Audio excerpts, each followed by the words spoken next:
우리는 인생을 살아가는 행로나 미래를 향해 나아가는 바를 길이라고 표현합니다.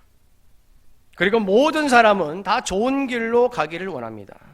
흔히 우리는 그 길을 꽃길이라고 말합니다. 늘 꽃길로 가기를 원하는 것이 사람들의 바람입니다. 그러나 항상 꽃길로 가는 사람이 몇 명이나 있겠습니까? 사람마다 인생의 여정이 다 다르고 각자의 경험과 선택에 따라 다양한 길을 걷게 됩니다.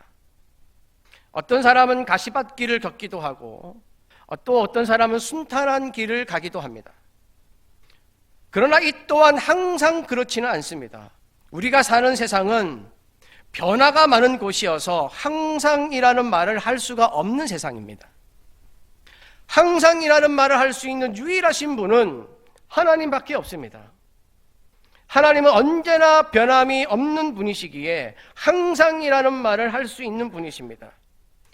그래서 하나님이 이 세상을 창조하실 때는 이 세상은 항상이라는 것이 존재하는 세상이었습니다.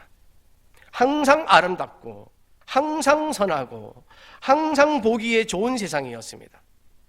그러나 세상에 죄가 들어오면서 하나님 외에 모든 존재는 항상이라는 말을 쓸 수 없는 상황이 되고 말았습니다. 사탄이 세상에 죄악을 뿌리면서 이 죄악은 항상이라는 상황을 갈갈이 찢어서 여러 갈래로 만들어 놓았습니다. 그래서 사람들이 걷는 길은 선할 수도 있지만 악할 수도 있고, 잘 될 수도 있지만 어려울 수도 있고, 평안할 수도 있지만 근심할 수도 있고, 즐거울 수도 있지만 괴로울 수도 있는 길이 되었습니다. 늘 선하고 악한 것이 공존하는 세상이 되었습니다. 오늘 본문 말씀 요한복음 14장 1절 말씀도 이렇게 시작합니다. 함께 봉독합니다.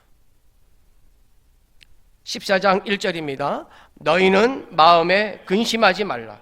하나님을 믿으니 또 나를 믿으라. 마음에 근심하지 말라고 말씀을 시작하고 있습니다. 예수님이 제자들에게 이것을 말씀하시는 이유는 제자들이 무언가를 근심하고 있었다는 것입니다. 무슨 근심을 하고 있었느냐면 요한복음 13장에 보면 예수님은 제자들에게 가룟 유다의 배반에 대해서 말씀을 하셨습니다. 그리고 베드로가 예수님을 부인하는 것에 관해서 말씀을 하셨습니다. 이에 제자들은 불안한 마음을 가지고 있었습니다. 마음에 근심을 하고 있었습니다.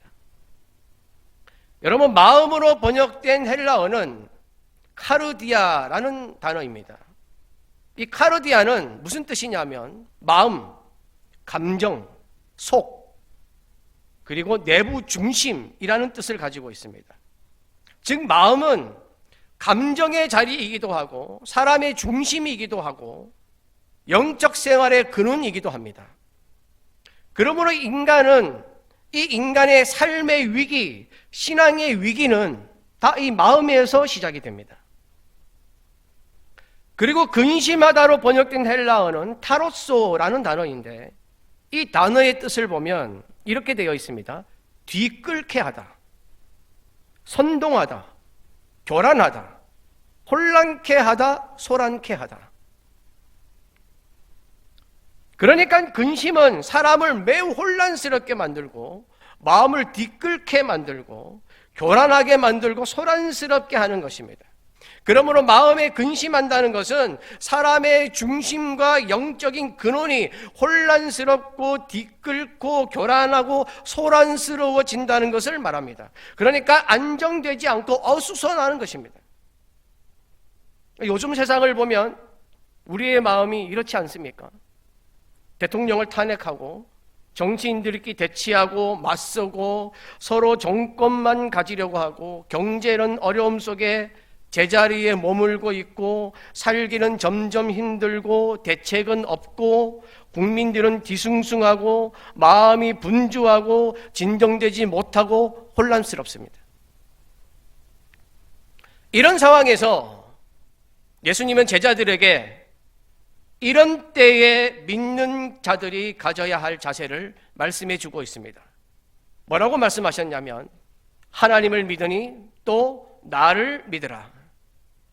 근심을 제거하고 불안함을 재건할 수 있는 것은 믿음입니다.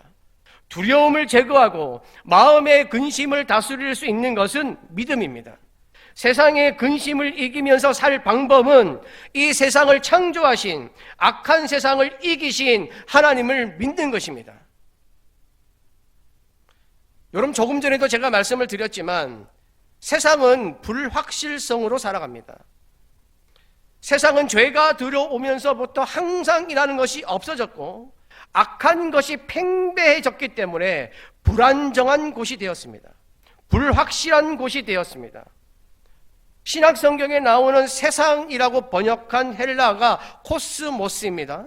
이 코스모스는 어떤 의미를 가지고 있냐면 악한 세상이라는 의미를 가지고 있습니다. 세상은 사회 풍토와 가치관이 점점 악하게 변하고 있습니다.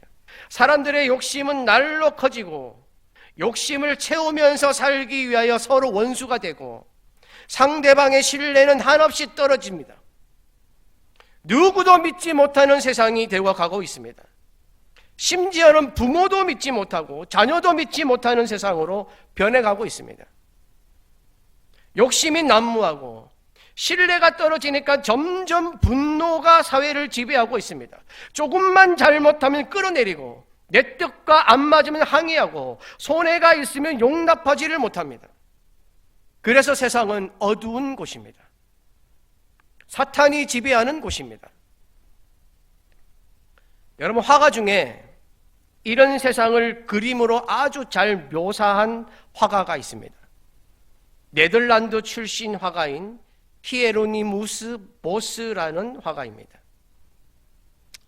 이 화가는 종교 화가인데 인간의 타락과 지옥의 장면을 정말 소름 끼치게 표현한 것 때문에 이 화가의 붙은 별명이 뭐냐면 지옥의 화가 혹은 악마의 화가라고 불렸습니다.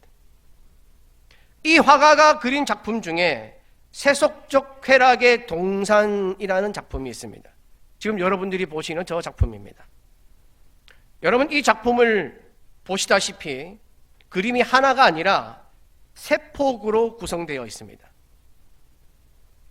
이 그림에서 왼쪽부터 첫 번째 있는 그림은 넘겨주십시오. 크게 보면 저런 그림인데 창조의 세계를 그린 것입니다. 여기서 보시면 중앙에 하나님인지 예수 그리스도인지 모르겠지만 하나님이신 분이 중앙에 있고 아담과 하와가 창조되어 있고 그림을 보시면 온갖 동물들이 쭉 그려져 있습니다. 그래서 저 그림에는 아담과 하와의 탄생, 뱀의 유혹, 그리고 끝내 에덴 동산에서 추방당하는 두 사람의 이야기가 이 그림의 소재입니다. 다음 넘겨주십시오. 그리고 이 그림의 중심이 되어 있는 저 가운데 있는 그림, 저 그림이 지금 보시는 그림인데 저 그림은 세상 사람들이 살아가는 시끌벅적한 과정이 그려져 있습니다.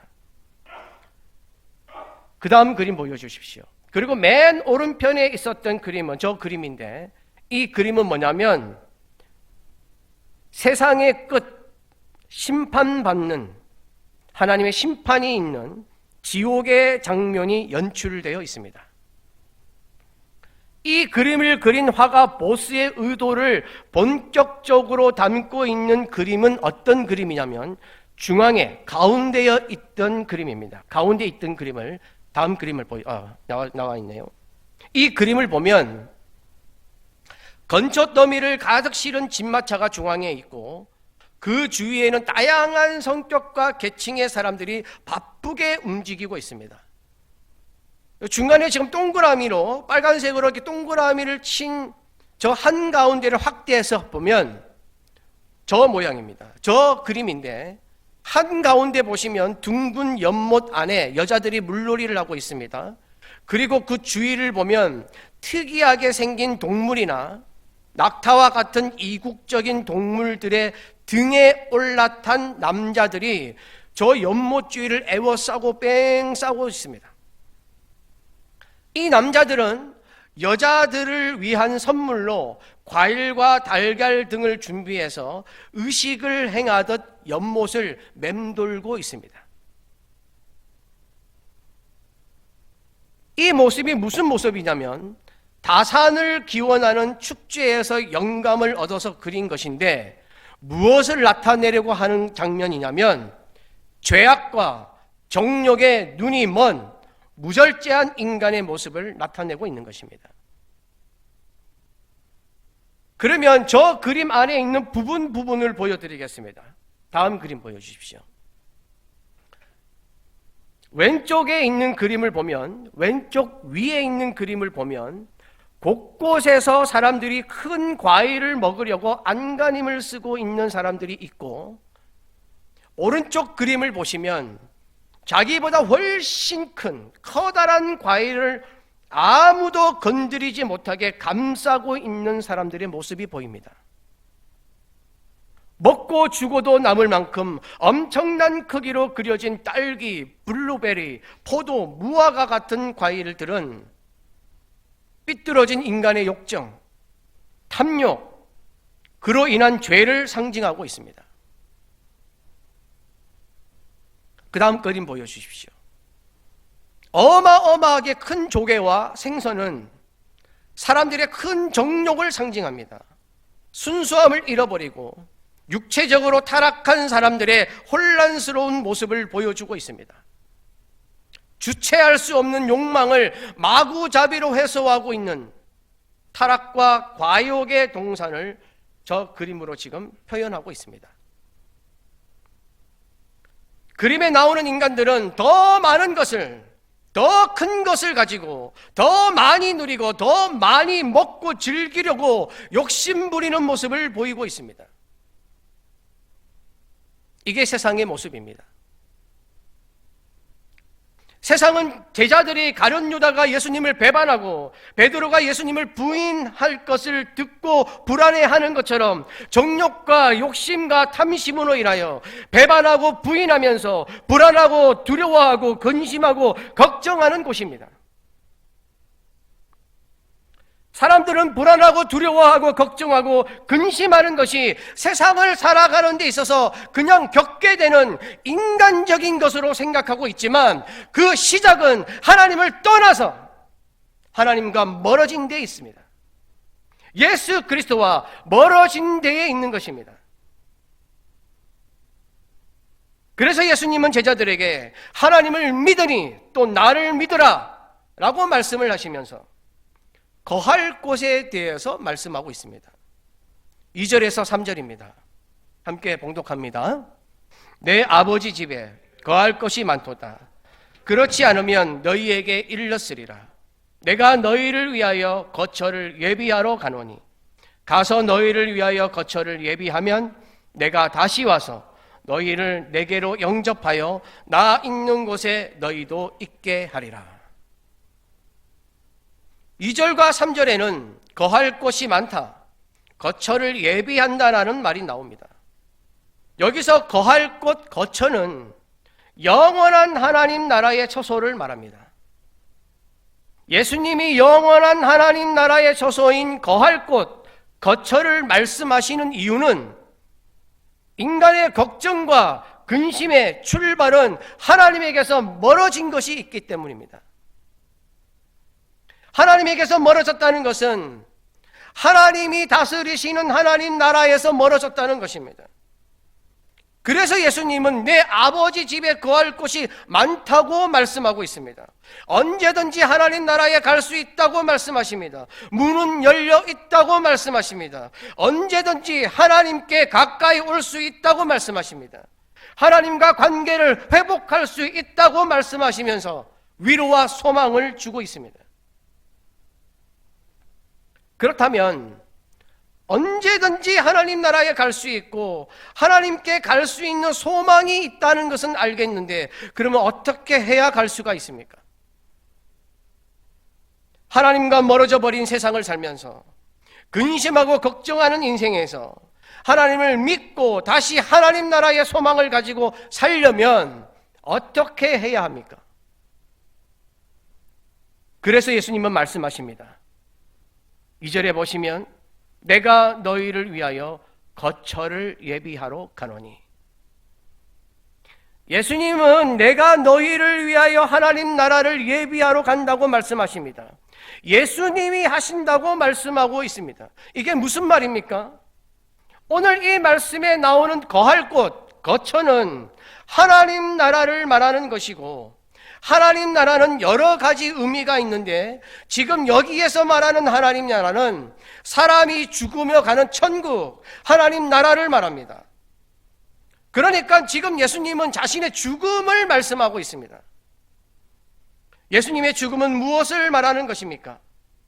죄를 지어서 하나님과 관계가 끊어져 버려서 죄 많은 세상 가운데서 허덕이는 우리를 위하여 예수님이 십자가에서 죽으심으로 우리를 구원하실 것을 말씀하는 것입니다.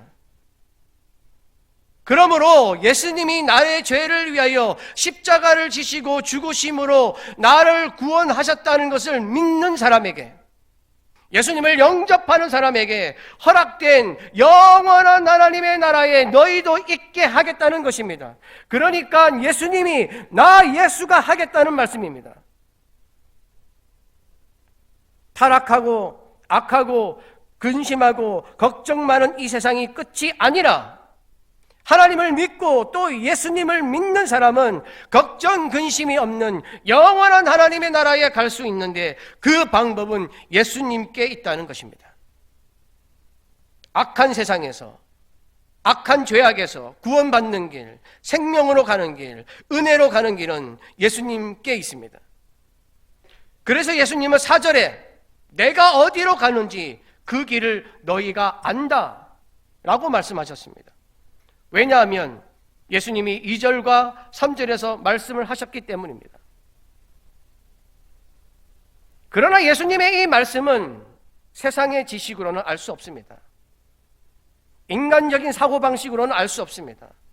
예수님이 말씀하시는 영적인 세계를 세상의 방법으로는 알 수가 없습니다. 이에 도마가 5절에 이렇게 대답을 합니다. 5절입니다. 함께 봉독합니다. 도마가 이르되 주여 주께서 어디로 가시는지 우리가 알지 못하거늘 그 길을 어찌 알겠사옵나이까. 우리는 주께서 어디로 가시는지도 모르는데 예수님이 가시는 길을 어떻게 알겠냐고 반문을 합니다. 타락한 인간의 생각으로는 알 수 없습니다. 죄 많은 세상의 지혜로는 알 수가 없습니다. 그래서 이 도마의 질문에 예수님은 6절에 이렇게 대답하십니다. 6절 함께 봉독합니다. 예수께서 이르시되 내가 곧 길이요 진리요 생명이니 나로 말미암지 않고는 아버지께로 올 자가 없느니라. 예수님을 믿는 자에게 그 길이 열려 있는 것입니다. 예수님은 예수님 자신을 길이라고 말씀하고 있습니다. 예수님이 길이시기에 예수님이 어디로 가시든지 그곳이 길이 되는 것입니다. 예수님이 있으신 곳에 길이 생기는 것입니다. 예수님이 가시는 그곳이 길입니다. 예수님은 세상의 창조자이십니다. 하나님 나라의 거처도 예비하시는 분이시기에 예수님 자체가 길이십니다. 예수님이 구원에 이르는 길입니다. 예수님이 하나님 나라에 가는 길입니다. 예수님이 하나님과 만나는 길입니다. 예수님이 세상에서 벗어나 소망으로 가는 길입니다. 예수님이 근심과 걱정에서 벗어나는 길인 줄로 믿습니다. 예수님이 길이고 통로이기에 하나님께로 갈 수 있는 방법도 예수님이 아니면 갈 수가 없습니다. 예수님은 요한복음에서 예수님이 자신이 누구신지 밝히고 있습니다. 요한복음에 보면 나는 누구이다 라는 의미를 가진 헬라어가 나오는데 그 헬라어가 에고 에이미라는 단어입니다. 이 에고 에이미를 통해서 예수님은 7가지로 자신을 표현합니다. 첫 번째, 나는 생명의 떡이다. 두 번째, 나는 세상의 빛이다. 세 번째, 나는 양의 문이다. 네 번째, 나는 선한 목자다. 다섯 번째, 나는 부활이요 생명이다. 여섯 번째, 나는 길이요 진리요 생명이다. 일곱 번째, 나는 참 포도나무다. 예수님은 이 어두운 세상을 밝힐 수 있는 유일한 빛입니다. 예수님은 우리의 인생을 인도하시는 선한 목자이십니다. 예수님은 길이요 진리요 생명이십니다. 그러므로 예수님은 세상의 길이나 하나님 나라로 갈 수 있는 길이나 어떤 길이라도 밝히 비추시는 분이시고 인도하시는 분이시기에 예수님은 어디로 가든지 길이 되시는 분이십니다. 그러므로 예수님을 알면 길을 알게 됩니다. 예수님을 믿으면 길을 찾게 되는 것입니다. 내 삶의 길, 하나님께로 가는 길, 하나님 나라로 가는 길, 구원으로 가는 길, 믿음으로 가는 길, 모든 길을 알게 되는 줄로 믿습니다. 이에 우리가 세상에서 우리 인생의 길을 올바로 가고 싶다면, 믿음의 길을 올바로 가고 싶다면 예수 그리스도를 믿음으로 예수 그리스도 안에 있는 자가 되어야 할 줄로 믿습니다. 우리의 길은 예수님께 있습니다. 우리가 모두 예수 그리스도를 믿음으로 예수 그리스도로 내 삶과 영혼의 길을 찾는 인생이 되시기를 간절히 바랍니다.